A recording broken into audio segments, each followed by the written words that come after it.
مظلوم کی بد دعا سے بچو، ایسا نہ ہو کہ آپ کی زندگی بگاڑ دے، ایسا نہ ہو کہ آپ کی حیاتی کم کر دے۔ مظلوم کی بد دعا۔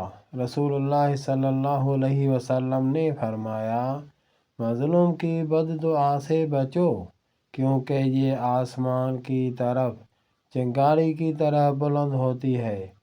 جیسے چنگاری چھوٹی سی ہوتی ہے اور کتنی بڑی آگ اسی سے لگ سکتی ہے، یا چنگاری ایک جگہ سے اڑتی ہے، آگ سے نکلتی ہے، کتنی تیز ہوا کی طرح فوراً دوسری جگہ آگ جلا دیتی ہے۔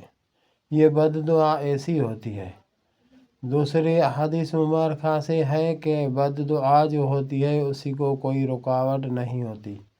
مظلوم کی دعا اللہ تبارک و تعالی جلدی قبول کرتا ہے۔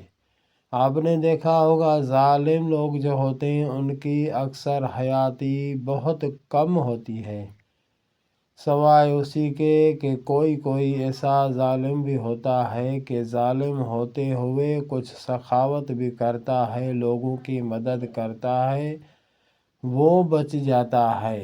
اللہ تبارک و تعالی رحم فرمائے، ہمیں بد دعا سے بچائے، ہم لوگوں سے ایسا کوئی کام نہ ہو کہ ہمیں کوئی بد دعا کرے۔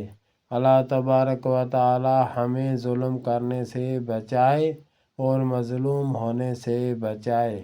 اللہ تبارک و تعالی مدد کرنے والا بنائے، اللہ تعالی ہمیں سخی بنائے۔ آمین آمین آمین۔